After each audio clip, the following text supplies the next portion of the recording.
the most powerful man on Chicago's South Side, hit the marble floor of his own penthouse in the middle of a black-tie dinner, clutching his throat while foam dripped from his lips, and a $200 glass of Macallan shattered beside him. 30 of the most dangerous people in the city watched it happen.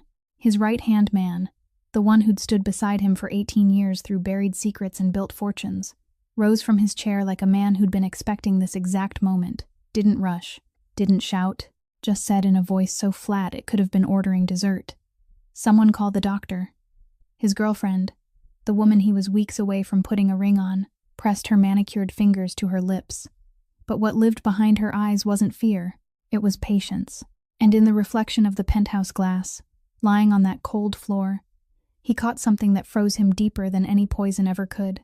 She glanced at his right-hand man, and his right-hand man glanced back, and between them passed a nod so small the whole room missed it. But he didn't miss it. He never missed anything. Then the kitchen door slammed open, and the housekeeper came running. The same woman he'd humiliated in front of guests only last week, over something as stupid as a wrong-colored tablecloth. She crossed that floor so fast, the broken glass cut into her knees and she didn't even flinch, ripped his vest open, checked his pulse, tilted his head so he wouldn't choke, and screamed at a room full of killers and cowards. "Nobody's calling 911? Now." And right there, staring up through half-closed eyes at the one person in his empire who had every reason to let him die but chose to save him instead, he understood something no amount of money or power had ever taught him. Loyalty doesn't come from fear, and the people you pay the least attention to are sometimes the only ones paying attention to you. But here's what nobody in that room knew. The poison wasn't real. The collapse was a performance rehearsed down to the last twitch.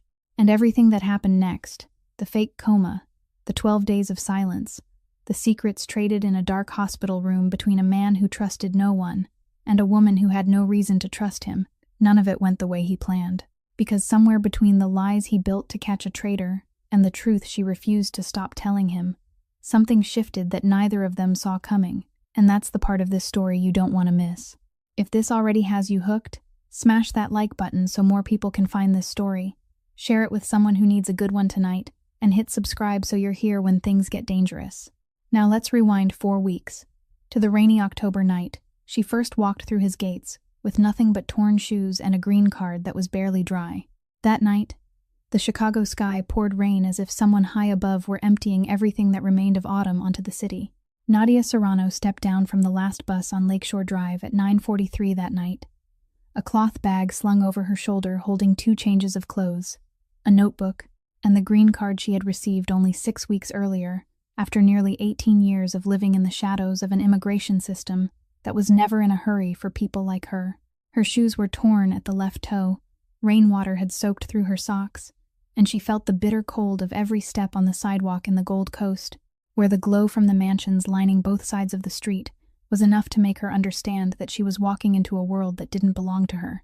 The Crane Mansion stood at the end of a dead-end street facing Lake Michigan, 4 stories tall, gray stone walls, iron gates rising at least 1.5 meters above her head, and behind the fence stretched a garden so dark she could see nothing except the shadows of old oak trees shaking in the wind.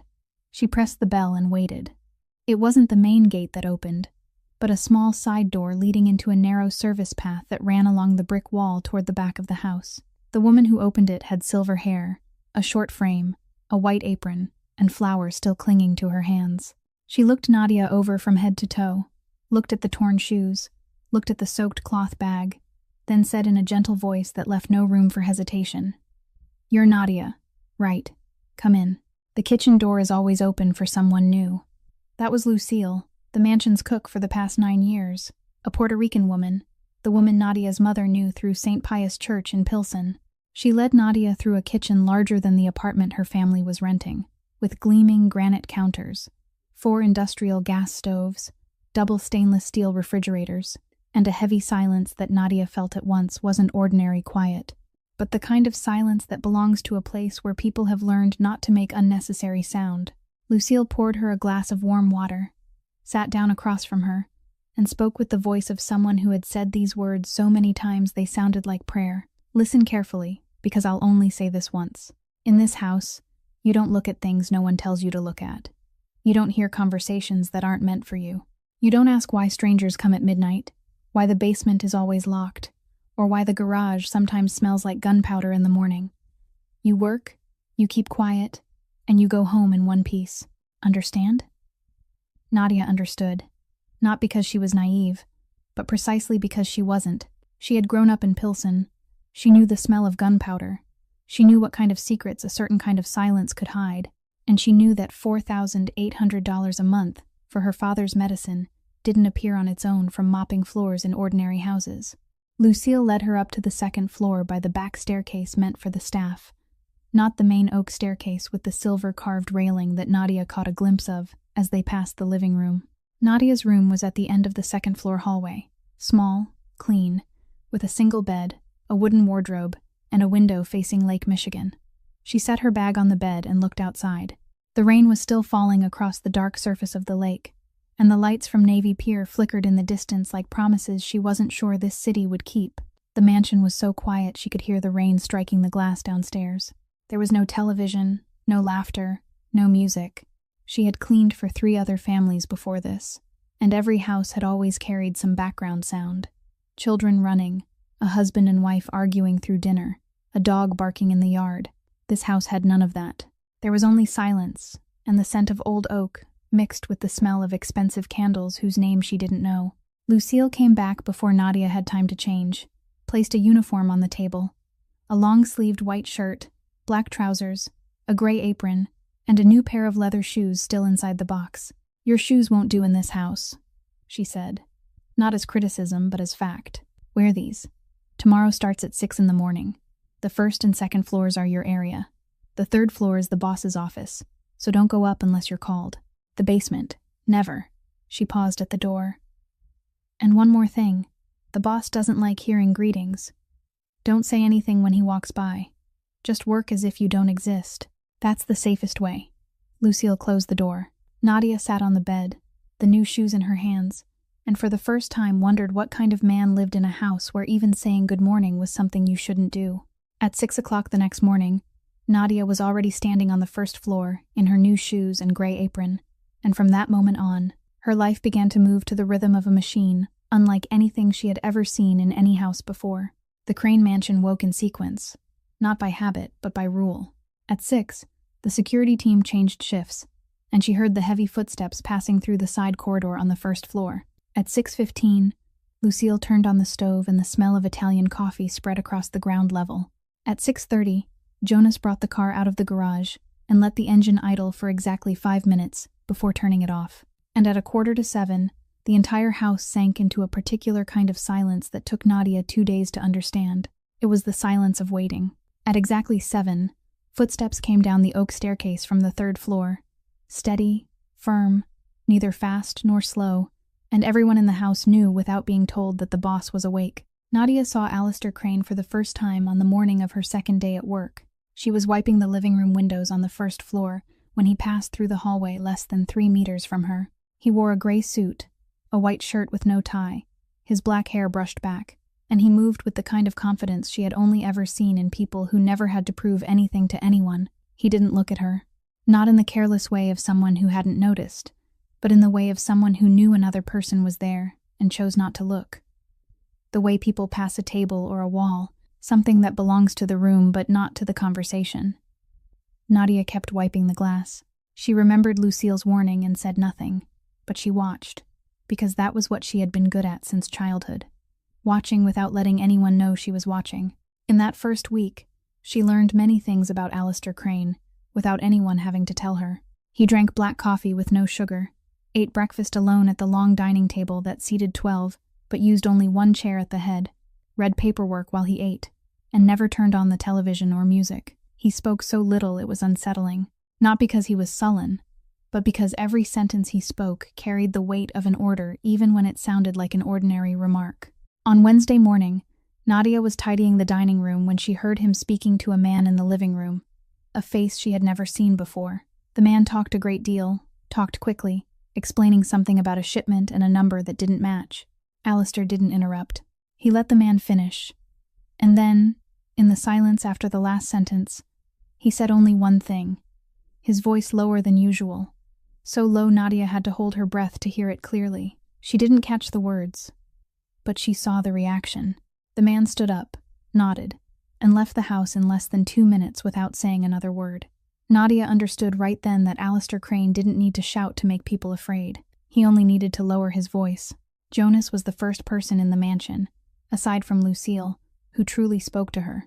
He was Alistair's bodyguard and driver, 29 years old, nearly 1.90 meters tall, broad-shouldered, but with an easy smile and a habit of saying exactly what he thought, something Lucille called the only miracle keeping that boy alive in this house.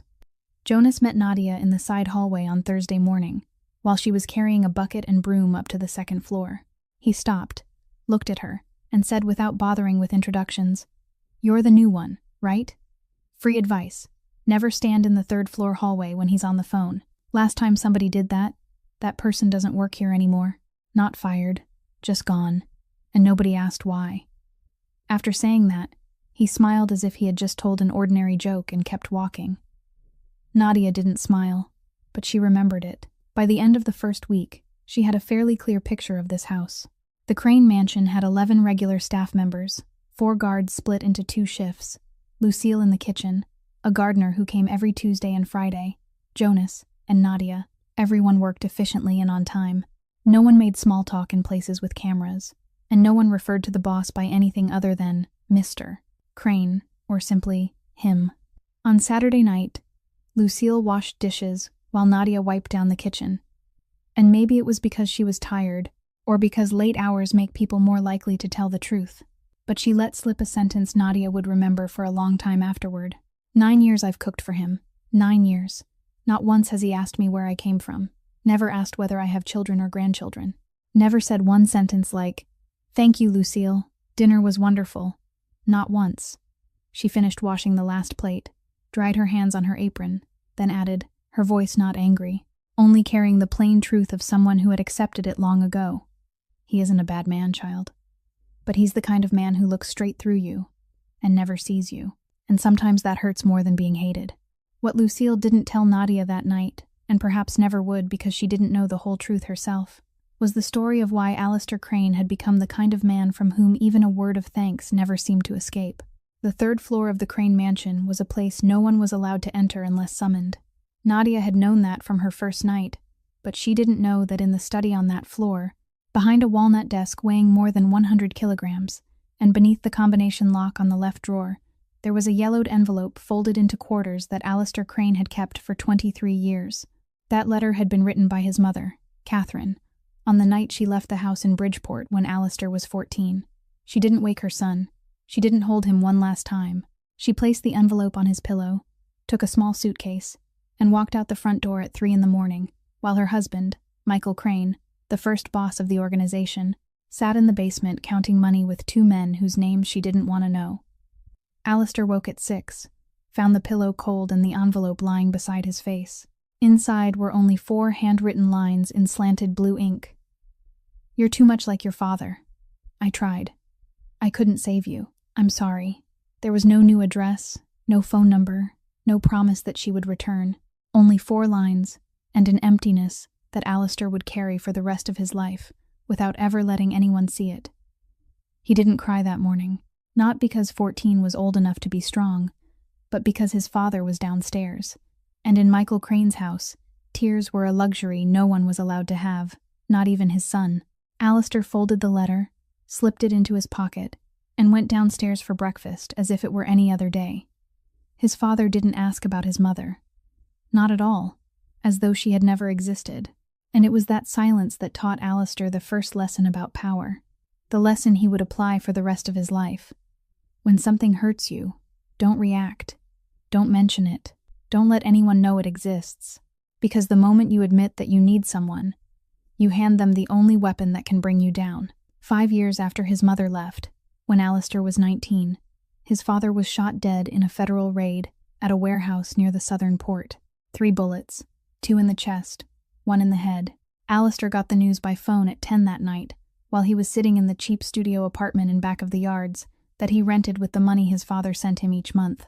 He set the phone down, stared at the blank wall in front of him, and sat motionless in the dark for 4 hours. The next morning he went to the morgue to identify the body, signed the papers, and before leaving, made one single call to Tristan Hale. then 23 years old, the son of one of his father's former lieutenants, the only person of his generation whom Alistair believed was smart enough to understand the situation.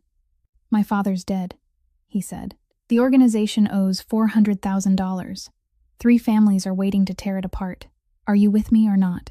Tristan didn't ask another question. "I'm with you." And he stayed with him for 18 years, until the night he rose from his cell at the penthouse dinner and called the doctor in the voice of a man ordering dessert. But that is a story we already know. What Alistair inherited at 19 wasn't an empire but a ruin. The Crane organization at that point had only 11 loyal men left, 3 shipping lines on the verge of being swallowed by the Detroit family, and a reputation melting faster than March snow in Chicago. It took Alistair 6 years to pay off the debt, 8 years to rebuild, and 4 years to turn the Crane organization into a name no one on the South Side wanted to confront. He did it with cold intelligence, with ruthless patience, and with one principle that never changed: never let anyone get close enough to hurt him. His mother's letter taught him that women leave when things become too heavy. His father's death taught him that trusting the wrong person means dying. And his own silence over 23 years taught him that he could live without anyone, as long as he never stopped long enough to feel the emptiness. He kept his mother's letter in the locked drawer on the 3rd floor not because he wanted to remember, but because he needed to remind himself every day that it was evidence. Evidence that he had been right not to trust anyone. Evidence that love was something people used as a reason to leave, not to stay. And with that belief, Alistair Crane built an empire, built a wall, built everything except a real relationship with any human being living under the same roof with him, including Lucille with her 9 years in the kitchen, including Jonas with his 4 years behind the wheel, and including Nadia Serrano, the new housemaid who had arrived in torn shoes, whose name he didn't know and had no intention of knowing. 2 weeks passed, and Nadia began to think she understood this house well enough to survive inside it without trouble. She was wrong. On Saturday night of the 3rd week, Alistair hosted a private dinner for 8 guests in the main dining room on the 1st floor. Nadia didn't know who they were, and she didn't ask, but she noticed the way Jonas checked his gun before opening the gate, the way 4 extra guards were positioned in the front yard instead of the usual 2, and the way Lucille had been cooking since 3 in the afternoon, with hands moving faster than usual and eyes that didn't smile. This wasn't an ordinary dinner. Nadia's task was to prepare the dining room, set the table, place the glasses, arrange the silverware, and spread the tablecloth. Lucille had warned her that morning, charcoal gray. He always uses charcoal gray for private dinners, never white. Nadia nodded and remembered clearly. But when she opened the linen cabinet in the side hallway at 5 in the afternoon, only 3 tablecloths were left, and not one of them was charcoal gray. 2 were ivory white, 1 was cream. She searched the laundry room, the basement storage area she was allowed to enter, and the supply cabinet beside the kitchen. Nothing.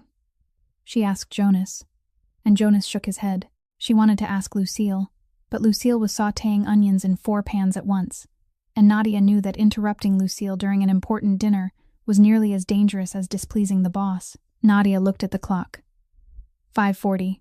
The guests were arriving at 7. She made the decision she would later think back on hundreds of times. She spread the ivory white cloth because it was the closest thing to gray out of the 3 choices, and hoped that under the golden light of the dining room, the difference wouldn't be too obvious. The difference was obvious at once. The guests arrived at exactly 7, 8 men and women dressed as if they had stepped out of a magazine, carrying the scent of expensive perfume and the sound of carefully controlled laughter. Alistair sat at the head of the table in a black suit, and for the first 20 minutes, everything went smoothly.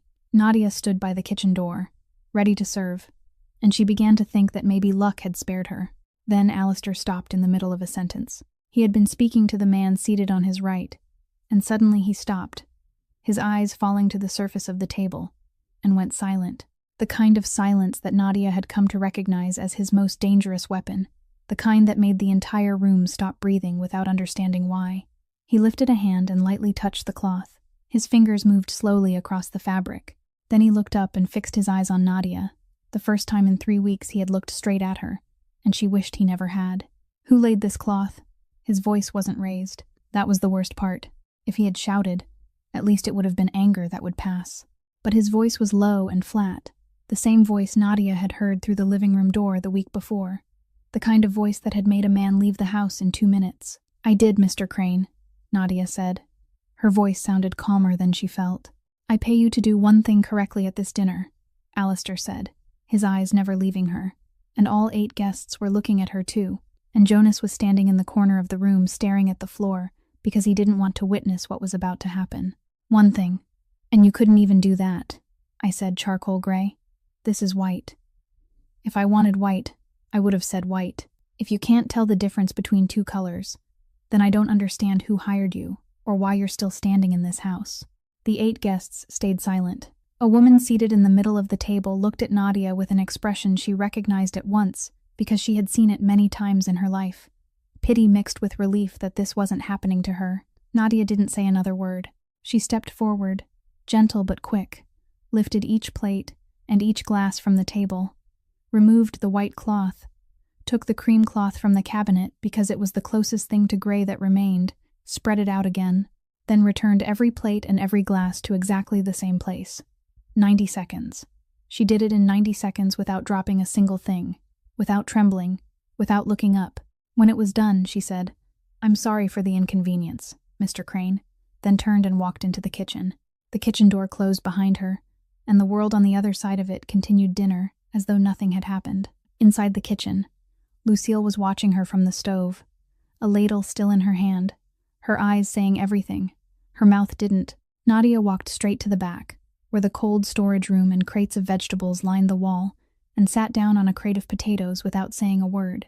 Her eyes were red, but dry. She didn't cry, not because it didn't hurt, but because she had known this kind of pain for a long time. The pain of being treated as though she didn't exist by the very people she served every day. And she knew that tears in this kitchen wouldn't change anything except wetting her apron. Lucille came over after turning off the stove. She didn't say, "That's just how he is," or "Don't take it to heart," or any other cheap comfort. She simply sat down beside Nadia on the potato crate and placed a hand on her shoulder, a heavy, warm hand that smelled of garlic and butter. The 2 of them sat in silence in the kitchen, while polite laughter drifted through the door from outside. And Nadia thought of the $4,800 a month her family needed in order to survive, and understood that tomorrow she would come back to scrub floors in this house because she had no other choice, and that was probably the part that hurt the most. The 4th week began, and Nadia was still scrubbing floors, still clearing tables, still avoiding Alistair Crane's eyes whenever he passed through the hallway, and still keeping the same silent agreement Lucille had warned her about on that first rainy night. But there was one thing Lucille had never taught her how to handle.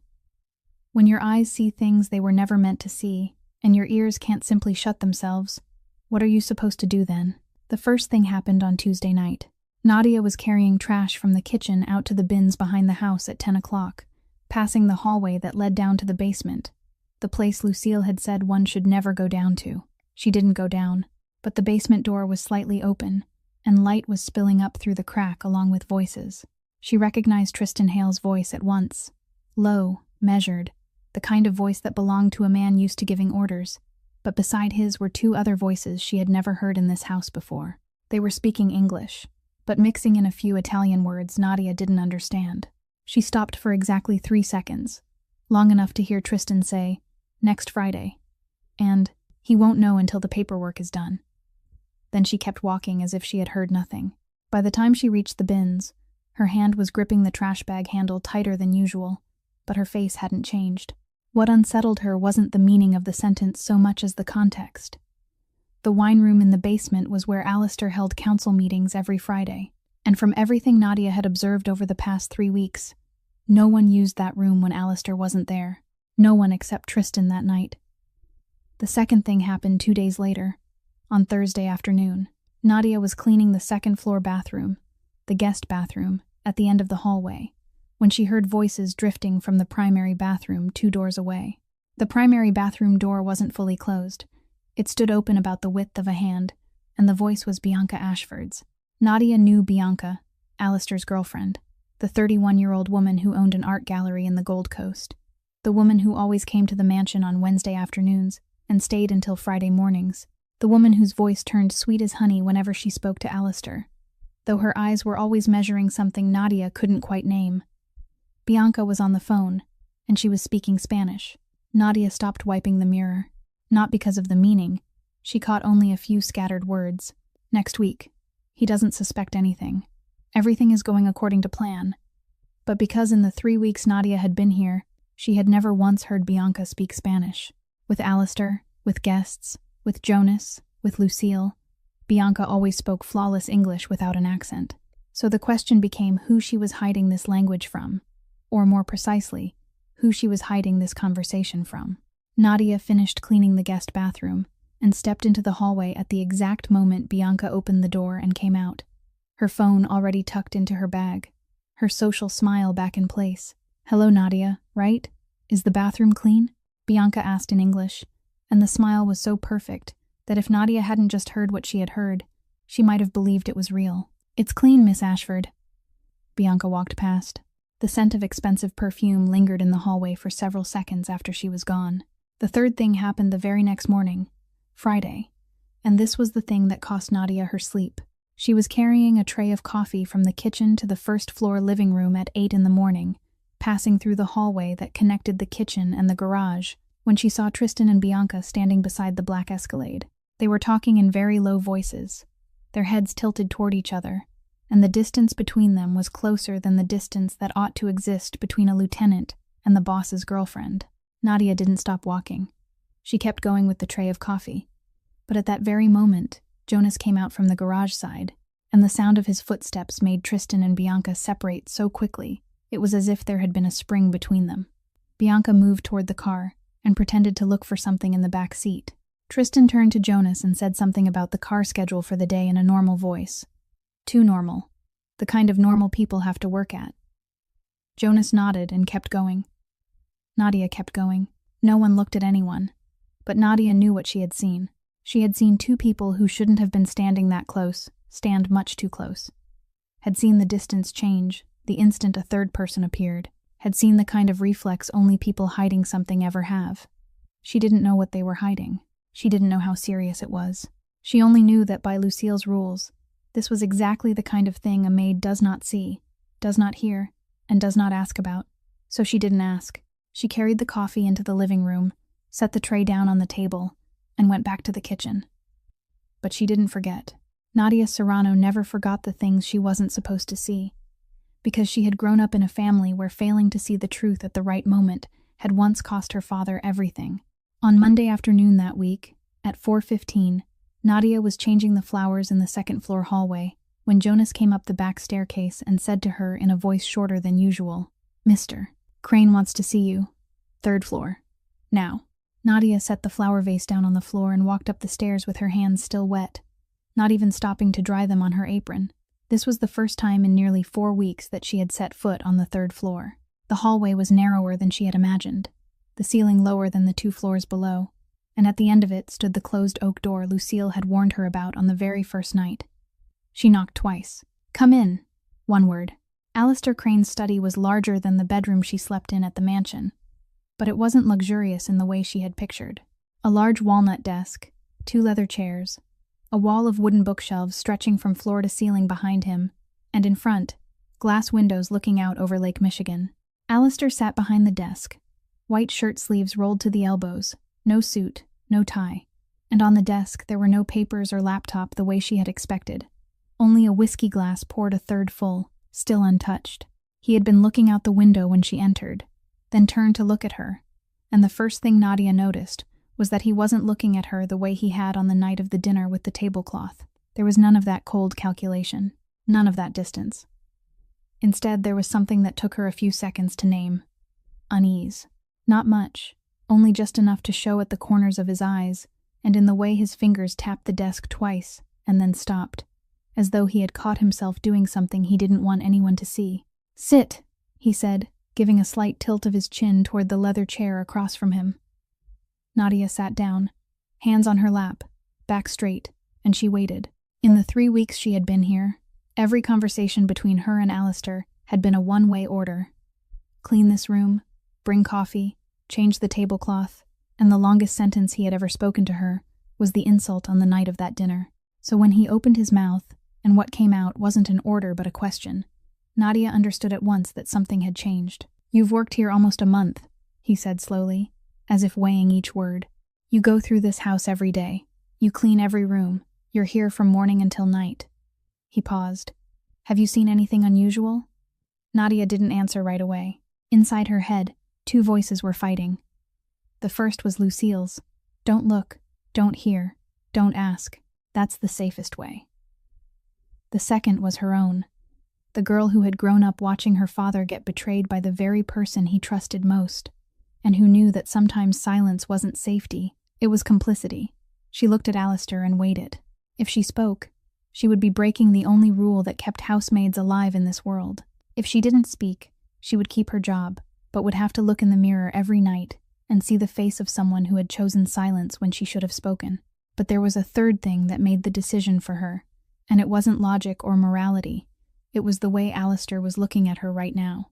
For the first time in 4 weeks, he wasn't looking at her like furniture or a tool, but like a human being who might be able to give him something he needed. And what he needed, Nadia realized with quiet surprise, was the truth. The most powerful man on the south side of Chicago was sitting in front of his housemaid, and in his eyes there was something almost like pleading, though he would have rather died than ever call it by that name. Tuesday night last week, Nadia said, her voice calm. Mr. Hale used the wine room in the basement with 2 men I'd never seen before. You weren't there. The meeting lasted at least an hour. She paused for half a second. Alistair didn't react, didn't move. His eyes stayed fixed on her face as if she were reading out a sentence. Thursday afternoon, she continued. Miss Ashford was on the phone in the second-floor bathroom. She was speaking Spanish. This time Alistair reacted, not in any large way, only that the tapping fingers stopped completely, as though a machine had just been unplugged. I didn't know Miss Ashford spoke Spanish, Nadia said, and she said this part very carefully, because she understood its weight. The entire time I've been here, she has never spoken Spanish in front of anyone. Silence. The kind of silence so heavy Nadia could feel it pressing on her chest. Alistair looked at her for 3 more seconds. Then his eyes shifted to the window, out toward Lake Michigan, toward some distance Nadia couldn't reach. You can go, he said. When she dusted the bookshelves, she would murmur, This one has a beautiful cover. When she emptied the trash, she would say, You finished your coffee today. That's good. When she opened the curtains, she would say, The weather's nice. The sunlight makes the room brighter. She didn't wait for an answer. She didn't need one. She spoke the way some people speak to themselves, the way she had the habit of singing softly while she worked, stronger than her own will. And Donovan, most of the time, didn't react at all. But he heard her. He heard every word. One Friday afternoon, Frank Coletti stopped by the estate. He sat across from Donovan in the study, finished the business at hand, folded the documents, then said lightly, as if asking about the weather, 3 weeks. Donovan didn't look up. 3 weeks what? The new maid. It's been 3 weeks. That's a record. Donovan kept typing. She's noisy, stubborn, doesn't know how to stay in her place. Frank slid the papers into his briefcase, stood, and buttoned his suit jacket. But she's still here. Donovan didn't answer. Frank didn't need him to. He already knew the answer from the way Donovan didn't look up, from the way he tried to seem indifferent while caring too, obviously. After 30 years with the Marchetti family, Frank could read Donovan more easily than he could read the newspaper. But the clearest change wasn't in his words. It was in the door. Donovan's study door had begun to stay slightly open. Not wide open, only slightly. Enough for a thin strip of light from the hallway to slip in. Enough for sound from outside to enter. Helen Parisi noticed it immediately on the second day. In 15 years as housekeeper, that door had only ever opened when someone went in to clean or Frank stepped in for a meeting. Now it stayed ajar all afternoon, from the moment Mabel finished cleaning onward. Mabel walked past the hallway carrying a bucket of water, saw the door slightly open, and said to Helen, who was standing nearby, He forgot to close his door. Helen looked at her, then at the narrow opening, then back at her again. He never forgets anything, Mabel. Mabel shrugged and kept walking. She didn't think much of it. But Helen did. She stood there a few seconds longer, looking at the strip of hallway light falling through the opening into the dark study, and she knew it wasn't forgetfulness. It was a choice. Down in the kitchen, Reggie noticed something too. The lunch tray had started coming back less full, not completely empty, but noticeably less untouched than it had been for years. The sandwich was half-eaten instead of only bitten once. The glass of orange juice was finished. On days when there was soup, the bowl came back nearly empty. Reggie didn't say anything to Donovan, but he said it to Helen when the two of them stood in the kitchen at the end of the day. "Something's different in this house, Helen. I don't know what it is, but something is." Helen was washing her hands. She stopped and looked out the kitchen window, where the evening light was slowly fading across the back lawn. She felt it too. The air in the estate was still quiet, still heavy. But the kind of quiet had changed, as if the iceberg were still there, whole and unbroken. But somewhere underneath it, water had started to move, and Mabel knew nothing about icebergs or moving water or doors left slightly open. She only knew that every morning she woke at 5, kissed both her children on the forehead, rode the bus for 40 minutes to Lake Forest, dusted, cleaned rooms, said a few words to a man who never answered, then rode the bus another 40 minutes back to Englewood, cooked dinner, bathed the children, rocked them to sleep, counted the money in the envelope under her pillow, and told herself every single day that she was a little closer still, to the number 80,000. The message came at 6 o'clock in the morning, just after Mabel had finished bathing Tommy and Lucy, the two of them sitting on the bed in clean clothes, ready to go to daycare. Daycare is closed, a pipe burst, the floor is flooded, and there's no definite reopening date. Mabel read the message twice, closed her eyes, then opened them and read it a third time, as if the third reading might somehow say something different. It didn't. She picked up the phone and called Ruth Ann. On the other end, her mother coughed, the kind of cough that came from deep in the chest, wet and heavy. Coughing so hard she had to stop and catch her breath before she could speak. "Mama, I need you to watch the kids today. Honey, I coughed all night and didn't sleep. This morning I've got a light fever. I'm afraid I'll give it to the little ones, especially Lucy." Mabel rested her forehead against the kitchen wall and closed her eyes, thinking. Mrs. Santos on the 3rd floor was working the morning shift. The woman at the end of the hallway had moved out last week. There was no one left, not one person in this city of 9 million people that Mabel could call at 6 in the morning and ask to watch her 2-year-old children. She opened her eyes and looked at Tommy trying to climb onto the kitchen chair, looked at Lucy sitting on the bed holding her rubber duck, breathing softly, wheezing. "All right, Mama, go lie down and rest. I'll figure something out." "Mabel, are you planning to bring them to Mr. Marchetti's house?" "I'll hide them in the laundry room, work fast, and come home. No one will know. Mabel, if he finds out, he won't find out. Trust me." Ruth Ann went silent on the other end, coughed another fit of coughing, then said softly, "Be careful, honey." 40 minutes later, Mabel stepped through the gates of the Marchetti estate with a backpack on her shoulders, Tommy in her left arm, Lucy in her right, and a heart beating faster than it ever had on any morning she had come there before. She went straight through the side entrance, down the staff hallway, into the laundry room at the end of the 1st floor corridor, the place with the least foot traffic in the house.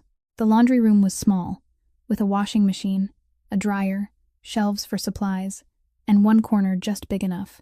Mabel spread the patchwork quilt on the floor, placed pillows around it in a circle, set a bag of crackers on the blanket, and turned on cartoons with no sound on the old cracked screen iPad for Tommy. Lucy lay on the quilt holding her rubber duck, her wide eyes fixed on her mother, not crying, not asking for anything, only looking at her with that look Mabel loved and ached over at the same time, the look of a child already used to having to be good. "Stay quiet, you two. Mama's right here. I'll run upstairs and come right back down. Tommy, you watch your sister for me, all right?" Tommy looked at his mother, looked at the iPad, and nodded, not understanding everything, but hearing the seriousness in her voice and knowing he had to sit still. Mabel kissed both their foreheads, took a deep breath, then closed the laundry room door behind her, stepped into the hallway, changed into her uniform, and began the workday as if it were any other, except that every 30 or 40 minutes she found an excuse to come down to the 1st floor, slip into the laundry room, check on the children, change Lucy's diaper, give Tommy water, soothe them for a moment, then go back up. Her heart pounded all day. Once, around midday, she had just stepped out of the laundry room when she heard Helen's footsteps at the far end of the hallway. Mabel spun at once into the staff bathroom next door, pretending to wash her hands, waiting until the footsteps passed before she finally exhaled. The afternoon went on. Tommy fell asleep on the quilt at 2 o'clock. Lucy lay quietly the whole time, not fussing, clutching her rubber duck, her eyes drifting open and closed. At 3 in the afternoon, Mabel went up to the 2nd floor to clean Donovan's bedroom. The door was slightly open, like it had been these past few days. She pushed it gently. The room was dark, the curtains drawn shut, the air heavy and hot. "Mr. Marchetti?" No answer.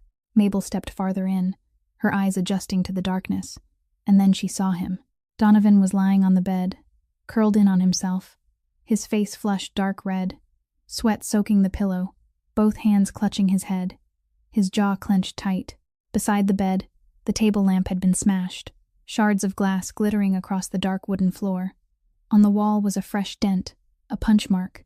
Blood was seeping from the knuckles of his right hand. And what happened next that night, you have already heard at the beginning of the story. She didn't walk away. She stayed. She brought cold towels, bandaged his hand, held him steady when the trembling wouldn't stop, and brought both of her children upstairs because there was no one to watch them. The two little ones slept on the patchwork quilt, right there on the bedroom floor beside the bed of the man all of Chicago feared. And now, we come to the next morning. Mabel jolted awake at 8 a.m. Morning light slipped through the gap in the curtains and fell across the wooden floor at an angle. And for 1 second she didn't know where she was. Then she felt Tommy heavy in her arms, felt her neck stiff with pain from sleeping sideways in the leather chair all night, felt Lucy curled at her feet, her faint wheezing breath brushing against Mabel's ankle, and she remembered. Donovan's bedroom. The whole night. Her heart started pounding. She looked toward the bed. Donovan was lying, turned toward the window, his chest rising and falling evenly, his face far calmer than it had been the night before, no longer flushed, no longer slick with sweat, one arm resting along his side, no longer trembling. He was asleep, or at least he looked asleep. Mabel gently laid Tommy down on the patchwork quilt on the floor. He stirred for a second, then caught hold of the corner of the blanket and went back to sleep. She lifted Lucy into her arms. The little girl felt weightless, her head resting on her mother's shoulder, one hand still clutching the rubber duck. Mabel stepped out of the room without making a sound, went down to the laundry room, laid both children into their familiar nest of blankets and pillows, covered them, placed the iPad beside Tommy, then went back upstairs. In Donovan's bedroom, she worked quickly and neatly, like someone used to cleaning up after a whole night spent awake caring for a sick man. She gathered the wet towels from the floor into a pile and dropped them into the laundry bag. She emptied the bowl of water from the bedside table into the bathroom sink. She picked up the shards of glass from the broken lamp, one piece at a time, carefully, wrapping them in tissue before throwing them away. She arranged the blister packs of medicine on the bedside table, lining them up neatly, closing the box lid. She wiped the dried blood from the floor near the wall, the spot where Donovan had punched it the night before. She checked the bandage on his hand. It was still tight, with no blood seeping through. She checked his forehead. It wasn't hot anymore. She was almost finished, lifting the last glass of water from the table by the bed and turning toward the door. "Mabel," she stopped. The voice came from the bed, low, rough, weaker than usual but clear. She turned back slowly. Donovan had opened his eyes. His head was still resting on the pillow, his face turned toward her. He was looking at her with eyes Mabel had never seen on him before. Not cold, not measuring, not threatening, just looking.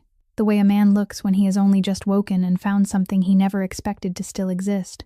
"Yes?" Silence. 1 second, 2 seconds, 3 seconds. Mabel counted in her head because the silence felt too heavy. Then Donovan spoke, his voice strained, each word having to pass through too many layers, through pride, through the habit of never owing anyone anything, through 8 years of not saying these 2 words to anyone. "Thank you." Mabel felt her chest tighten. He had never thanked her before. In 3 weeks of working there, not once. She gripped the glass of water more tightly to keep her hand from shaking.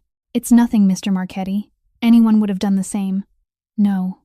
His voice was firmer, though still weak. "Not everyone would." Silence again. This time Mabel didn't count. She stood there, the glass in her hand, looking at him looking at her. And the room was so quiet she could hear birds outside in the garden, a sound she had never heard in that house before, because something heavier had always drowned it out. "The 2 children," Donovan said. "Yours?" Mabel's heart dropped into her stomach. He knew. He had seen Tommy and Lucy, heard Lucy's breathing, seen the patchwork quilt spread across the floor of his room. She swallowed. "Yes, mine. Twins. I'm sorry. I had no one to watch them. Daycare closed and my mother is sick. I know I shouldn't have brought."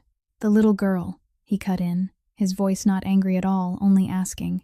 The way she breathes, is that normal? Mabel stopped. Out of everything she had prepared herself to hear, prepared for anger, prepared to be fired, prepared for pack your things and get out of my house, that question had not been on the list. He was asking about Lucy's breathing. He had heard it. In the middle of that crushing pain in his head, in the middle of a fevered night calling Nina's name, he had still heard the wheezing breath of the little girl sleeping on the floor of his room. She has a heart problem, Mabel said, her voice softer than she meant it to be. She was born with it. She needs surgery.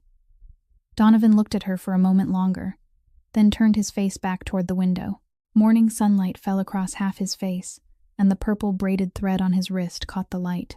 He was quiet for a long time, then said, still looking outside, "Whenever daycare closes, or your mother is sick, or any time you need to, bring the children with you. Tell Helen I gave permission."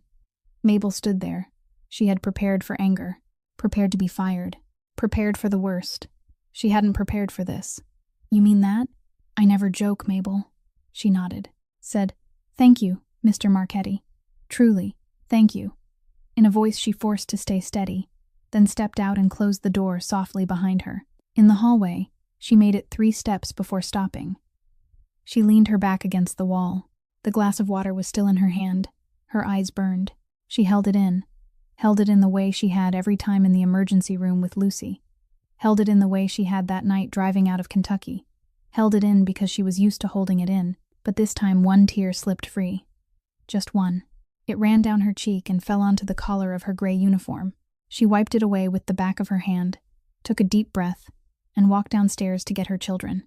In the bedroom, Donovan Marchetti was still lying there looking out the window. His right hand slowly turned the purple braided bracelet around his left wrist. Sunlight lay across the wooden floor, exactly where the patchwork quilt had been spread the night before, and the corner of his mouth moved, faintly, just enough that if anyone had been watching, they would have seen it. This man was smiling without even realizing that he was smiling. After that night, Tommy and Lucy began coming to the estate twice a week, on the days when daycare wasn't operating or Ruth Ann was still too weak to watch them. Mabel arranged the corner of the laundry room more carefully now. The patchwork quilt spread out in advance, pillows stacked in a circle, a bag of crackers, a water bottle with a straw, a few plastic toys, the old iPad fully charged from the night before. Every morning when she brought the children in, she settled them into the corner, kissed their foreheads, gave them instructions, then hurried upstairs to work, coming back down every 30 minutes to check on them. Helen knew, because Donovan had told her, briefly, without explanation, "Mabel's children are allowed to be here when needed." Helen heard him, nodded, and didn't ask questions, but that evening she stood in the kitchen for a long time, looking out the window without saying a word. "That money will help my family, yes, and I'll take it because I don't have the luxury of turning it down. But the reason I'm saying yes isn't the money." She looked straight into his eyes. "I watched my father get betrayed by the person he trusted most in the world. I watched him break from the inside and never get back up. I don't want that to happen to anyone." She paused for half a second. "Not even you." Alistair heard that last line. "Not even you. Not especially you, or because you deserve better. But not even you. Not even the man who had humiliated her in front of 8 people over a tablecloth.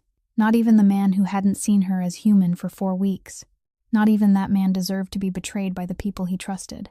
That sentence hit Alistair somewhere he hadn't protected, because he didn't know that place still existed. "But I have one condition," Nadia said, and her voice turned steady again, clear, without trembling. "When this is over, you and I are going to have a conversation about the way you treat the people in your house. Lucille has cooked for you for 9 years, and you don't know how many grandchildren she has. Jonas has driven for you for 4 years, and you don't know he has severe asthma. I've been scrubbing your floors for 4 weeks, and you didn't know my name until you needed me." She didn't say it in anger. She said it in the voice of someone who had thought it through and was placing a condition on the table, with no intention of taking it back. "That is also part of the deal." Alistair looked at her. No one in the past 18 years, not Tristan, not the council, not any boss sitting across from him at a negotiation table, had ever dared to lay down a condition to him in return in so calm a voice. He could have said no. He could have found someone else. But he looked at her and knew, with the instinct 18 years in that world had sharpened, that he wouldn't find a second person in this world brave enough to speak to his face like that, and honest enough for him to trust. "All right," he said. One word. But Nadia heard more than agreement in it. She heard the sound of a door someone had kept locked for a very long time, opening a crack, not wide enough yet to see what was inside, but enough for light to slip through. Nadia left the hospital that night on the last bus back to Pilsen, sitting in the very last row with the empty box of tamales on her lap, because Alistair had eaten every one before she left, and she didn't know why that detail stayed in her mind more than the negotiation that had just taken place. On Monday morning, day 1, she returned to Crane Mansion at exactly 6 o'clock in her new shoes, her gray apron, and a second layer beneath the surface that no one could see. On the outside, she was still Nadia the housemaid, scrubbing floors, changing flowers, carrying coffee, avoiding eye contact with strangers, and never asking why the basement door stayed shut. Inside, she was someone else, someone counting every unfamiliar footstep in the hallway, memorizing every phone call she wasn't supposed to hear, and taking pictures with the old phone hidden in her apron pocket whenever no one was looking. Tristan Hale took over Crane Mansion on Monday morning, with a speed that made Nadia understand he had been preparing for this moment for a long time. He appeared at 8 o'clock, an hour earlier than he used to arrive before, wearing a black suit instead of his usual leather jacket, and sat down at the head of the dining table, exactly where Alistair always sat. Nadia brought out the coffee and noticed it at once, but didn't let her face react. He called a council meeting at 10 o'clock in the basement wine room, 5 members, and when Raymond Foley questioned his authority, Tristan answered in a perfectly calm voice, "Alistair always wanted me to keep things stable if he couldn't be present. This is exactly that situation." No one objected. Nadia knew because she was standing in the basement hallway serving water, close enough to hear but far enough that no one paid attention to her, and she memorized every word. On day 2, Bianca came to the mansion. Before the party, Bianca used to come every Wednesday afternoon and stay until Friday morning. Now she came every day.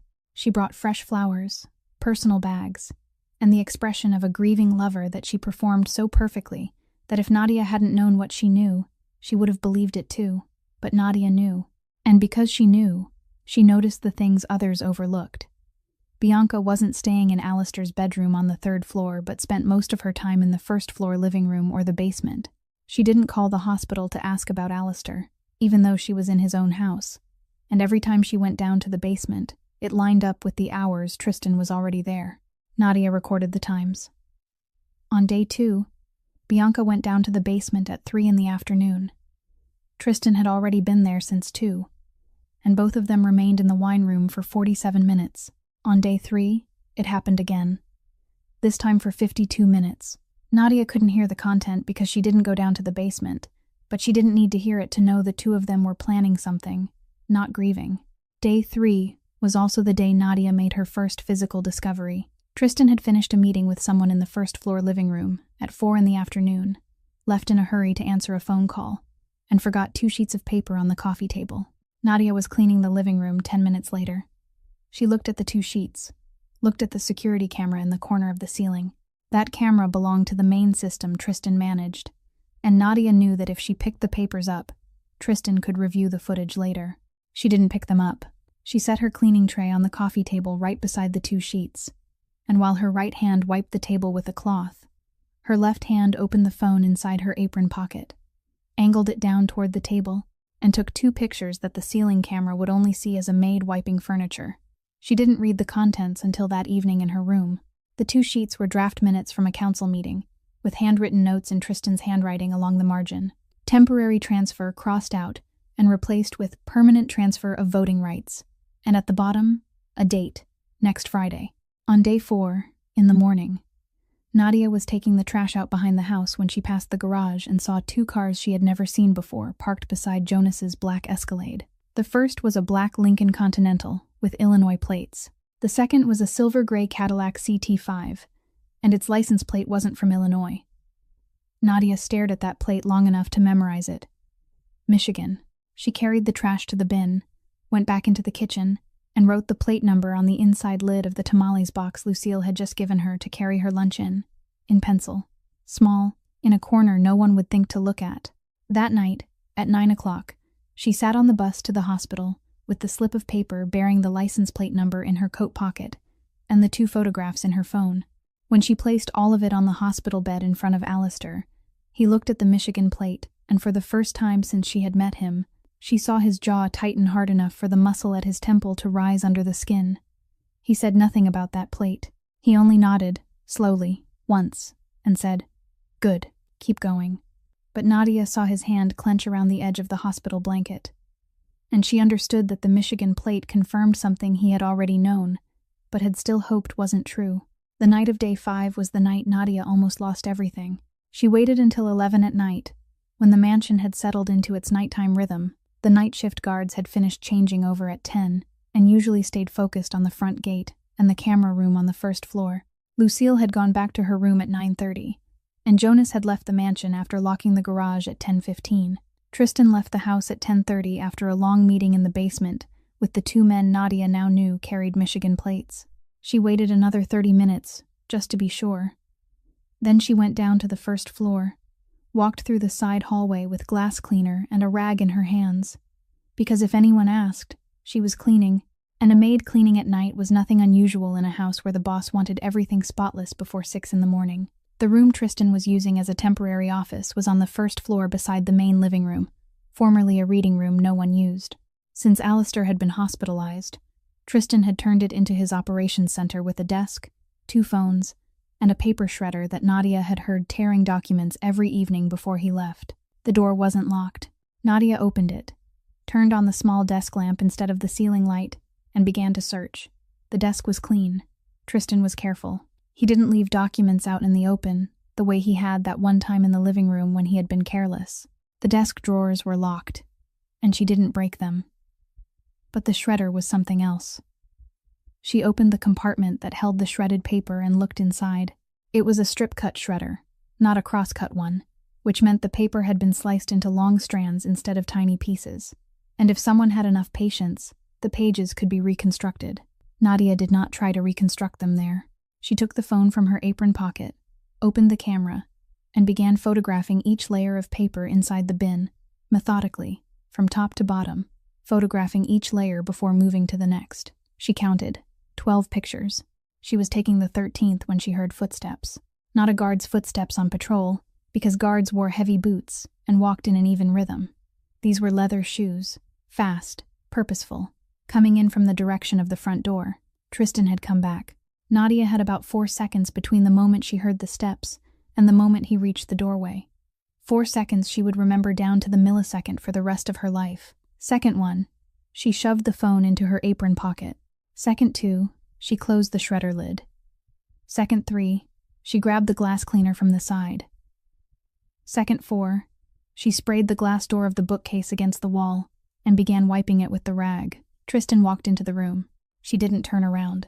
She kept cleaning the glass in a steady rhythm, her left hand holding the spray bottle, her right hand moving the cloth in circles, exactly the way she had cleaned hundreds of other panes of glass over the past 4 weeks. "What are you doing here at this hour?" Tristan's voice wasn't loud, but it was sharp. Nadia turned around with a normal expression, mildly surprised. Exactly the level of surprise a maid caught cleaning late at night should have. "Mr. Crane always wanted the first floor rooms cleaned before 6 in the morning, Mr. Hale. I clean the glass at night so I don't interfere with the daytime meeting schedule." Tristan looked at her, looked at the glass cleaner, looked at the glass door of the bookcase she had just wiped, still wet with streaks of spray, then looked back at her. 3 seconds. 3 seconds Nadia felt stretch like minutes, her heart pounding in her throat, but her hands did not shake, because if her hands shook, she was dead, not figuratively, literally in this world. "Next time, knock before you enter this room," Tristan said, "whether I'm here or not." "Yes, sir." Tristan picked something up from the desk drawer, a small key that was probably the reason he had come back, then walked out without looking at her again. The sound of his leather shoes faded down the hallway. The front door opened and closed. A car engine started outside, then silence.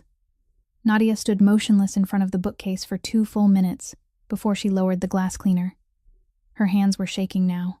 Only now, she let them shake because no one was watching anymore, and she stood there in Tristan Hale's temporary office with trembling hands and a frantic heartbeat and 13 pictures in her phone that, if discovered, would make her disappear from Chicago, and no one would ask why. She left the mansion at 11:45, went to her room, locked the door, and opened the photos. Most of the paper strips couldn't be pieced into anything meaningful. But the last 3 photos gave her enough. Strips from the same printed email, not yet mixed much because they had been on top, which meant they had been shredded today. She pieced them together by eye on her phone screen, rotating, enlarging, and though she couldn't read the whole thing, she read enough. The subject line, restructuring framework. In the body of the email, the repeated phrases stood out. Hale 40%, Ashford 25% marital property Illinois, Ferraro 35% operational control, and on the final line, clearest of all, 2 words she didn't need to reconstruct because they were still intact on a single strip of paper. Crane 0. Nadia turned off the phone, sat on the bed in the dark, and for the first time since agreeing to the arrangement in the hospital room, she understood completely what she was standing in the middle of. This wasn't a corporate betrayal. This wasn't a power struggle between colleagues. This was a coup designed to erase one man entirely from the empire he had built with his own hands. And she, the housemaid with torn shoes and 4 weeks of service, was holding the only proof that could stop it. On the evening of day 6, Nadia came to the hospital with the reconstructed photographs of the email and a container of chicken porridge her mother had cooked at 5 that afternoon in their small kitchen in Pilsen. She gave Alistair the photographs first. He studied them in silence for about 5 minutes, nodded once, then set the phone down with the expression of a man who had known the truth for a long time, but was only now seeing it written in black ink on white paper. Crane 0. He read those 2 words aloud, softly, almost more for himself than for her. Then he said nothing more about it. He looked at the container of chicken porridge on the table beside the bed. "My mother made it," Nadia said, without waiting for him to ask. "She always cooks more than my father can eat, so there's always extra." It was an explanation, but they both knew it wasn't the real reason. The real reason was that her mother cooked the extra for Nadia to take with her, and Nadia had chosen to bring it here instead of leaving it in the refrigerator in her room. Alistair opened the container. The smell of stewed chicken with cilantro and green chiles spread through the sterile hospital room, and Nadia saw something happen on his face that she hadn't expected. He stopped, not because he didn't want to eat, but because the smell made him stop. The kind of pause that belongs to someone who has suddenly come face to face with something from a very long time ago without any warning. He ate, said nothing, ate slowly, 1 spoonful at a time, and finished all of it. Nadia sat quietly watching him eat, and thought that this was probably the first time in 23 years that Alistair Crane had eaten food someone had cooked at home for him. Not food Lucille cooked because she was paid to, not food from a restaurant because he paid for it, but food cooked by a mother in Pilsen, from what remained in her pot, carried here by her daughter for a man she had never met, because that is simply what human beings do for one another. He set the empty container down. He didn't say thank you. Nadia noticed it, not for the first time, but this time she chose not to let it pass. "You never say thank you," she said. Not accusing, only observing, the way someone might say the weather is cold today. Alistair looked at her. "Why?" she asked. He stayed silent long enough that Nadia thought he might not answer, that she had crossed too far, that the wall would go back up the way it always did. But something in that white hospital room, in the darkness beyond the window, in the lingering scent of chicken porridge in the air, made him speak. "My father taught me that saying thank you means admitting you need other people," he said, his voice flat but slower than usual, as though he were translating something from a language he knew intimately but had never spoken aloud. "And needing other people is weakness. In this world, weakness is death." Nadia listened.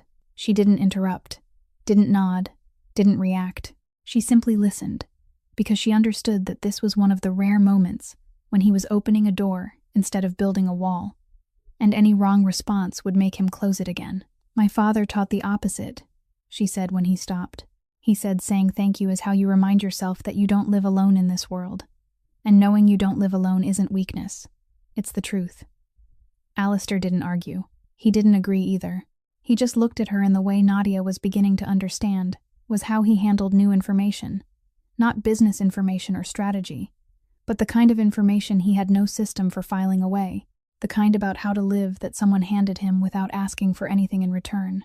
On the evening of day 7, the conversation turned in a direction Nadia hadn't expected. Alistair took the laptop Prescott had kept for him, opened an audio file, and turned on the speaker. "I want you to hear this," he said. It was a recording from the private camera system inside the mansion. Not video, but audio. And Nadia recognized Lucille's voice at once, speaking to one of the night guards in the kitchen. 9 years I've cooked for him. He doesn't know whether I'm from Puerto Rico or Mexico. Doesn't know I have grandchildren.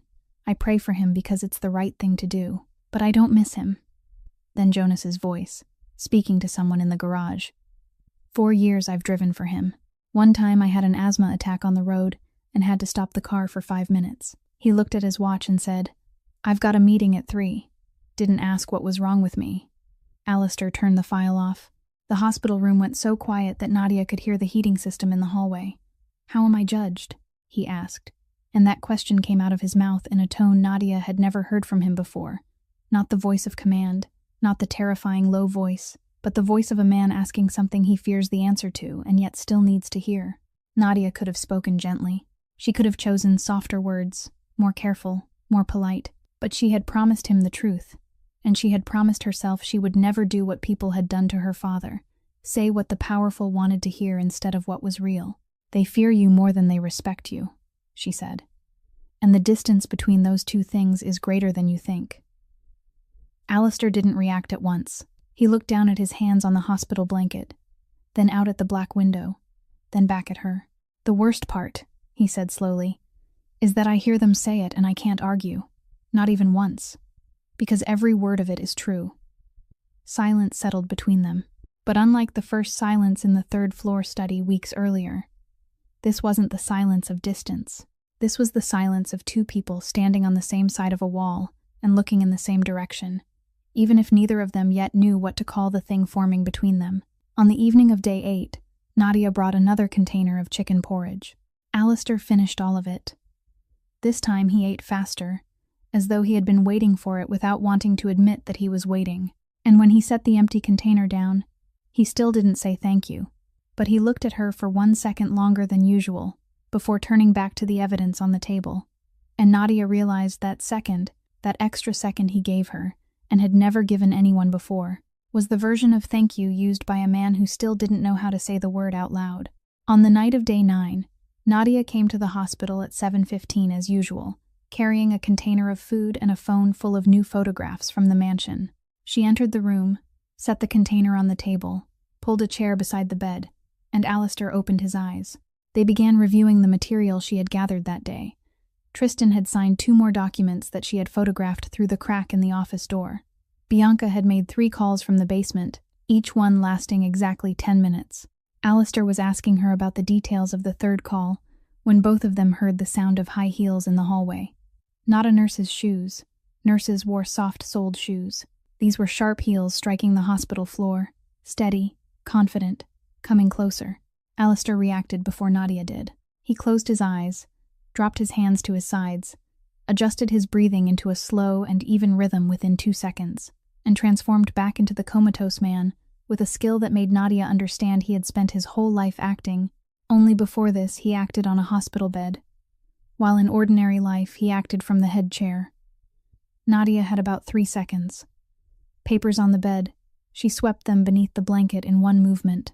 The food container, pushed behind the monitor. The phone, shoved into her apron pocket. The chair, no time to move it. But the hospital wardrobe beside the window, that she could reach. She opened the wardrobe door, slipped herself in between 2 patient gowns hanging on hooks, and pulled the door shut just as the room door opened. The perfume came in first. Nadia recognized it at once. The same scent she caught every time Bianca passed through the mansion hallway. Expensive, white flowers mixed with sandalwood, the kind of perfume people don't buy for themselves but receive as gifts. Through the narrow wardrobe crack, less than a centimeter wide, Nadia saw Bianca step in wearing a black cashmere coat, a small bouquet of white flowers in her hand, her hair hanging straight, and the expression Nadia had seen many times at the mansion, the perfect expression of a grieving lover, beautiful and sad in exactly the right measure. Bianca placed the flowers on the bedside table, pulled out the chair Nadia had been sitting in only seconds earlier, and sat down. She looked at Alistair lying motionless on the bed, and for the first half-minute she said nothing, only looked. Then she spoke. "Tristan says it'll all be finished by Friday." Bianca's voice was completely different from the voice she used at the mansion. Not sweet, not performed, not trying. Just the real voice of a woman speaking to someone she believed couldn't hear her. The council will vote. The paperwork is done. Everything is on schedule. She paused, looked at his face. You're very beautiful when you sleep, Alistair. Much more peaceful. Maybe because this is the first time you aren't controlling everything around you. Silence. The monitor blinked on. Nadia inside the wardrobe held her breath, knees pressed against her chest, hands gripping the edge of a patient gown to keep her balance, and she felt each passing second, as if someone were pouring molten lead into her lungs. I really did love you once, Bianca said, and Nadia heard something in her voice that she hadn't expected. Sincerity. Not much, but it was there. For the first 6 months or so. You were intelligent, powerful. You had a look that made an entire room turn around. I thought I could get inside, past that shell. She paused longer. Then you made loving you impossible. Not because you were cruel, because you never let anyone in. Not once. I knocked for 6 months, and you didn't open the door. At some point I got tired. Bianca lifted a hand and touched Alistair's forehead, lightly, fingertips brushing from his temple down to his cheekbone. Then she leaned down and kissed his forehead. Her lips touched his skin for 1 second. I hope somewhere in there you're not in pain, she whispered. Then she stood, adjusted her coat, and walked out of the room. Her heels clicked farther and farther down the hallway. Silence returned. 10 seconds. 20 seconds. Alistair opened his eyes. He didn't sit up right away. He lay still, staring at the white ceiling with his eyes fully open but fixed on nothing at all, the kind of stare that belongs to someone trying to process something too heavy to react to at once. Nadia opened the wardrobe door slowly and stepped out, and instead of sitting back in the chair, she lowered herself to the floor, leaning against the wall opposite the bed, because her legs were numb after crouching inside the wardrobe for several minutes, and because she needed distance, not far away, but enough to give both of them the space this moment demanded. Silence. Long. Neither of them hurried to break it. Are you okay? Nadia finally asked, her voice very soft. No, Alistair said. Then after another silence, shorter this time, but I will be. Nadia looked at him from the floor. He was still lying there, staring at the ceiling, and she asked the thing she knew might make him close himself off completely, but she asked it because if she didn't ask now, there would never be a more right moment. Was she right? Alistair went still. Long enough that Nadia thought he wouldn't answer. Then he spoke, his voice low, slow, stripped of every layer of defense. The part about me making love impossible, she heard him swallow. That part was right. He didn't explain more, didn't justify himself, didn't shift the blame. He simply admitted it, bare and unguarded, in the white hospital room, in front of a housemaid sitting on the floor. And Nadia understood that this was the most exposed he had ever been. Not because he was telling some secret, but because he was admitting a truth he couldn't fix, that someone had once tried to love him and he had never let her in, and now that same person was helping destroy him. And he couldn't fully hate her for it, because he knew which part of the fault belonged to him. The two of them remained in silence, Nadia on the floor, Alistair on the bed, the monitor blinking, Bianca's white bouquet still resting on the table. Beautiful and false, the way everything the woman who had brought it seemed to represent was beautiful and false. And somewhere inside that silence, between confession and witness, something shifted between them that both of them felt, but neither one named. On the night of day 10, Nadia didn't bring food. She came to the hospital empty-handed, and the moment she stepped into the room, Alistair recognized in her eyes the look of someone carrying something heavier than usual. She sat down in the chair beside the bed, didn't open her phone, didn't take out any documents, and stayed silent for so long that Alistair, who never began speaking first on these evenings, broke his own pattern. Something's wrong. It wasn't a question. Nadia looked down at her hands resting in her lap. I called my mother during lunch break today, she said. She said my father was more alert than usual. He called my name 3 times. She handed him the phone and he said, "Mi Rianita," then went quiet again. She paused. That's what he used to call me when I was little, my little princess. Alistair said nothing. He waited, because he had started to understand that for Nadia, silence wasn't an emptiness that needed filling. It was space she needed in order to find the right words. When my father was well, he was always the first one awake in the house, she said, and her voice changed, softer now, slower, as if she were opening a room that had been shut for years, and the light coming in made her squint. At 4 in the morning, he was already in the kitchen. He made mole before sunrise. He used to say the secret was stirring the chocolate while the house was still quiet, because chocolate can feel when you're in a hurry, and it'll turn bitter. He stirred and sang boleros at the same time, softly, just loud enough for himself to hear. But my room was next to the kitchen, so I heard him every morning. The smell of mole and the sound of my father singing boleros. That was the smell of my childhood. She looked out toward the hospital window, at the Chicago lights blinking in the distance. Now he lies in a bed in the apartment in Pilsen. He calls my name, but his eyes don't see me. He says me Rianita, but he doesn't know who Rianita is anymore. The hands that used to stir mole for 4 straight hours without getting tired can't even hold a spoon now. She paused, breathed in slowly, breathed out even more slowly. The kind of breathing that belongs to someone holding something inside so it won't break open. The hardest part isn't losing someone, she said, her voice almost a whisper. The hardest part is when they're still here, but they're already gone.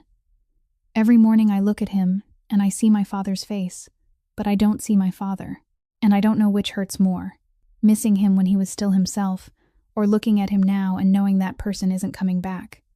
The hospital room went completely still. The monitor kept blinking. Nadia didn't cry.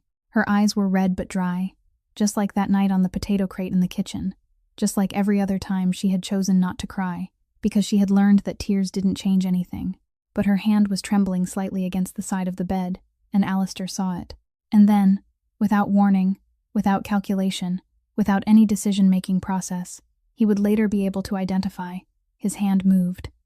His right hand touched the back of hers, where it rested on the bed rail. A light touch, not gripping, not holding, just skin against skin, warm and unexpected. 2 seconds. Then he pulled away. Nadia didn't look down. He didn't look at her. Both of them kept staring straight ahead as if those 2 seconds had never happened, as if his hand had never touched hers, as if it were the kind of thing that, if left unacknowledged, would never have to be faced for what it meant. But they both knew it had happened. And they both knew it meant more than any words he could have spoken. On the night of day 11, everything broke open. Nadia was on the bus at 6 in the evening, on her way to the hospital as she was every night, when her mother called. Rosa's voice was calm, but Nadia had grown up with her, and she knew that when her mother sounded too calm, it meant she was holding her voice together so it wouldn't crack. "Mija, your father's getting worse. The doctor says he needs to go to the emergency room. The ambulance is on its way." Nadia stood up in the middle of the bus. Her hand gripped the overhead rail. The passengers looked at her. She sat back down. Then she did something that, 2 weeks earlier, she never would have imagined herself doing. She called Alistair. He answered after 1 ring. "My father is getting worse," she said, and her voice wasn't steady. For the first time with him, even through the phone, her voice wasn't steady. "I can't come tonight, I'm sorry." Silence for 3 seconds on the other end. Then Alistair's voice, not the boss's voice, not the voice of command, just the voice of one human being hearing another person in pain and choosing not to stay outside it. "Which hospital?" "Stroger, Cook County." "Jonas will pick you up in 15 minutes. Black car, not a company car. No one will know." She wanted to say you don't have to do that, but she didn't say it because she needed it. She truly needed it. And pretending she didn't would have been a lie, and she had promised not to lie to him. "Your father's full name," he said. "Arturo Miguel Serrano. I'll call Prescott. He knows the best neurologist in Chicago. Your father will be transferred to Northwestern, if his condition allows it." Silence. Then he said 2 more words, and those 2 words changed everything. "Thank you, Nadia." The first time he had called her by name. Not Miss Serrano, not you, not the maid, Nadia. And for the first time in 23 years, the words "thank you" left Alistair Crane's mouth. Not because his father had been wrong about weakness, but because someone had taught him that needing other people isn't weakness. It's the truth, and that someone was sitting on a bus with wet eyes and trembling hands while her father was being rushed to the hospital, and she still called him before taking care of herself.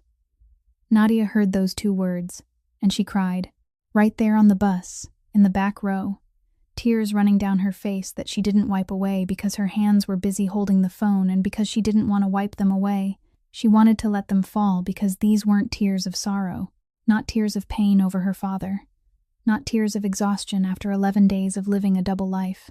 These were the tears of someone who, for the first time, felt that another person saw her, truly saw her, not looking through her like a piece of furniture or a tool, but seeing her, calling her by the right name, and saying thank you, and that, something so simple it was almost absurd, turned out to be the very thing she hadn't known she was missing until she finally had it. I heard a child laugh for the first time in 8 years. The little boy called me Don Don and I didn't correct him. The little girl looked at me with those eyes that... He stopped, swallowed. I'm not going to find a maid, Conrad. I'm going to find the woman I love. The line on the other end fell silent. 5 seconds. 10 seconds. You're serious? I've never been more serious in my life. The black sedan stopped at the end of the street in Englewood at 3 in the afternoon. Frank Coletti turned off the engine, looked through the windshield, then looked at Donovan in the rearview mirror. Donovan sat in the back seat wearing a black suit, a white shirt, polished leather shoes, clean-shaven, looking like a man from another planet in a neighborhood like this. Outside was Englewood in the afternoon, cracked sidewalks, weeds pushing up through the concrete, abandoned houses with boards over the windows, the sound of hip-hop drifting from somewhere, children playing on the front steps, a few men sitting outside a corner store staring at the black car with eyes that were both curious and wary. "Boss," Frank said, "I'm coming with you. You stay behind me, at a distance." Frank wanted to argue, but one look at Donovan's face stopped him. He got out and opened the back door. Donovan stepped onto the sidewalk. His leather shoes touched broken concrete. The Chicago wind caught the edge of his suit jacket. Every eye on the street turned toward him. The man in the black suit in the middle of Englewood in the afternoon, looking like a poster torn out of a magazine and pasted by mistake onto a wall of peeling brick. Donovan started walking. Frank followed 10 steps behind, his right hand inside his jacket, his eyes sweeping both sides of the street out of habit built over 30 years. Donovan didn't look left, didn't look right, just walked straight ahead, his leather shoes striking cracked concrete, and he didn't care who was watching, didn't care how he looked, didn't care whether this was Englewood or Lake Forest, because for the first time in 8 years, Donovan Marchetti was walking towards something instead of running from everything. A little boy, about 8 or 9 years old, sitting on a nearby stoop eating a popsicle, watched Donovan coming, then called out, "Hey, mister, you lost?" Donovan stopped. "I'm looking for Mabel Thompson's place." "Mabel?" "Yeah, I know. Over on that row, past the laundromat, first-floor apartment, blue door with the paint peeling off." "Thank you." The boy watched Donovan go, watched Frank following behind him, watched the black sedan parked at the end of the street, then got up and followed at a safe distance, because this was better than a popsicle. By the time Donovan got there, a small crowd had formed behind him. Children, a few neighbors, an elderly woman on the second floor leaning out her window to stare down. First-floor apartment, blue door with the peeling paint, cracked concrete steps, the door standing slightly open, the faint sound of cartoons playing inside. Donovan stood at the door, breathed in, knocked. Footsteps inside. The door opened. Ruth Ann Thompson stood there, reading glasses low on her nose, still holding a needle and thread. She looked Donovan up and down, looked over his shoulder and saw Frank standing 10 steps away with his hand inside his jacket, looked farther down the street and saw the black sedan, looked back at Donovan, and she understood. She didn't need a single word. In 60 years of life, after losing her husband, raising her daughter alone, watching that daughter flee an abusive husband in the middle of the night, she had seen enough of the world to look at a man standing at her door and know exactly why he had come. "Mrs. Thompson?" "That's right. I'm Donovan Marchetti. I need to see Mabel." Ruth Ann looked at him for another 2 seconds. Then she turned back into the apartment, her voice steady but trembling faintly at the edges. "Mabel, come here, honey." Footsteps. Mabel appeared in the doorway, with Tommy on her left hip and Lucy on her right. Tommy was chewing a cracker. Lucy was clutching her rubber duck, her wide eyes staring out. And when Mabel saw Donovan standing there, at her door, in the middle of Englewood, in his black suit on those cracked concrete steps, she felt her knees almost give way, felt the air leave her lungs, felt everything she had tried to build over the last 3 days. The wall of determination, of reason, of this is the right thing, crack apart just because he was standing there. "What are you doing here?" Her voice shook even though she didn't want it to. Donovan looked at her, looked at Tommy, looked at Lucy, looked at the small apartment behind her, looked at Ruth Ann standing beside her, looked at the whole neighborhood watching him.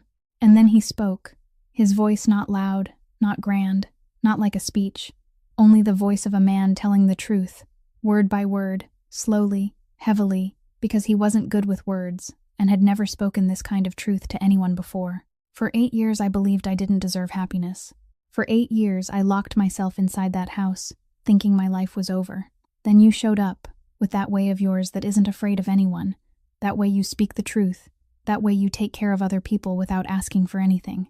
You walked into my house to dust bookshelves, and you brought me back to life. Mabel felt tears spill hot down both cheeks, falling into Tommy's hair, falling onto Lucy's shoulder. "Donovan, stop." "No."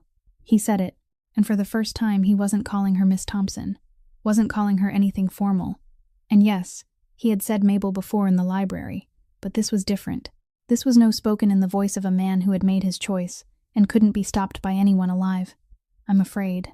I'm afraid my anger will scare you. Afraid my world will drag you down. Afraid I'm not worthy of you, of Tommy, of Lucy. But I'm more afraid of letting you walk away without saying this. I'm afraid of getting hurt," Mabel said, her voice breaking. "Afraid of being judged. Afraid of your world." Donovan held out his hand, his right hand, the purple braided bracelet around his wrist, the thread worn thin, the color faded, the bracelet Nina had braided when she was 17, the only thing on his body money had never bought. "You don't have to fit into my world, Mabel. You already are my whole world." And then he smiled. Not the small, tentative smile he had worn that morning in the bedroom when he had seen her asleep in the chair. This time it was wide, real, open, unhidden. An 8-year smile. The smile no one in that 32-room house had ever seen. Here now on the cracked concrete steps in Englewood, in front of neighbors and children, for a woman wearing worn-out sneakers, crying while holding her 2 babies. Mabel looked at that smile, and everything she had tried to build inside herself collapsed all at once. She turned to Ruth Ann, placed Tommy in her mother's arms, set Lucy beside him, and Ruth Ann gathered both grandchildren without needing a word. Mabel stepped down one stair, the concrete cold beneath her feet, and took Donovan's hand. Her hand, roughened, a hand that scrubbed floors, bathed children, dialed 911 in the dark, lay inside his, the hand that signed million-dollar papers, slammed into desks in fits of rage, turned the purple bracelet around every night. 2 different hands from 2 different worlds, yet the moment they touched, they fit, as if they had been waiting for each other for a very long time. "I've loved you since the night you called Nina's name in your fever," Mabel said, her voice breaking but clear. "That was the night I wanted to take care of you forever." Englewood applauded. The children, the neighbors, the old woman on the 2nd floor, the boy with the popsicle from before, the woman from the corner store coming out to her doorway, all of them, and Ruth Ann stood in the doorway with Tommy on her left arm, Lucy on her right, the rubber duck wedged between them, the corners of her eyes wet but her mouth smiling, because she knew her daughter had finally found the thing she had deserved for a very long time. 6 months later, the Marchetti estate in Lake Forest looked like an entirely different house. The curtains were open in every room, on every floor, sunlight pouring in through every window that had stayed shut for the last 8 years. The fountain in the garden had been turned back on, the sound of water trickling blending with birdsong and the sound of children running across the grass. Tommy was 2.5 now. Short legs but long strides, running all over the back garden, falling down, getting back up, running again, falling again, laughing, getting up, running again, never crying because he fell, only laughing because he got back up. Lucy was different too. 6 months earlier, she had undergone heart surgery at Lurie Children's Hospital, with the top surgeon whose name and phone number had once been written on that folded white sheet of paper on the kitchen counter. The operation lasted 7 hours, and when the doctor came out and said it was successful, Mabel dropped to her knees right there in the hospital hallway, the first time in her life she had ever cried from joy instead of pain. Donovan paid for every bit of it, never said a word, never brought it up, and when Mabel tried to thank him, he only said, "Don't," and turned away, because that was Donovan Marchetti's way, doing without speaking, giving without taking credit, loving without knowing how to express it in words, so he expressed it in actions. Now Lucy was stronger. The wheezing in her breathing had almost disappeared. She had started taking little steps, much slower than Tommy, but every one of them steady, still holding her rubber duck in her hand, her big eyes still taking in the world with that watchful gravity beyond her years.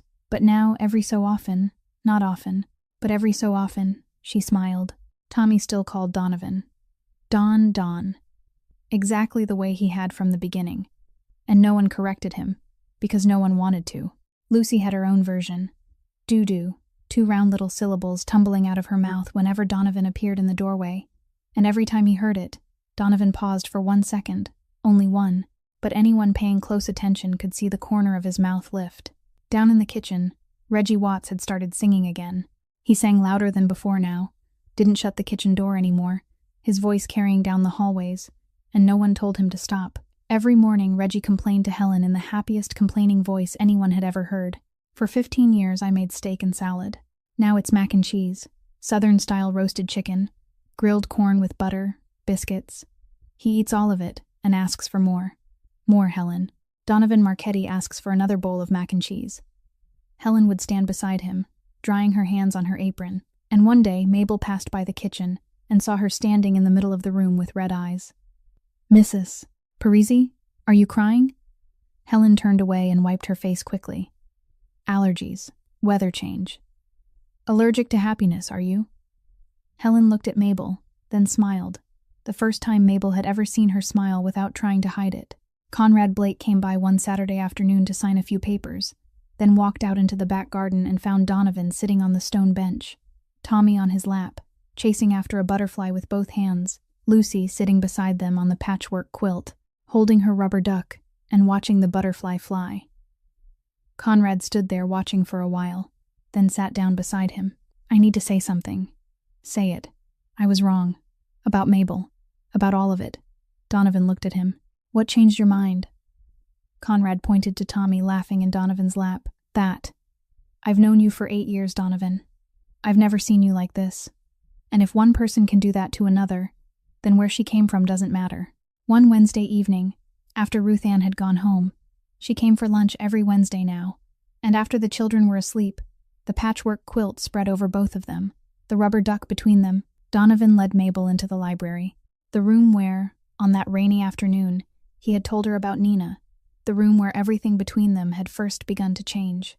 Mabel stepped inside and saw Donovan standing by the window, his face serious, but not with the old seriousness, a new kind, focused, like a man about to do something very important. What is it?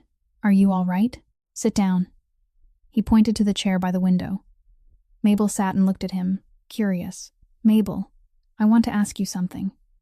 His hand slipped into his jacket pocket and pulled out a small velvet box. Mabel's heart stopped. Donovan opened the box.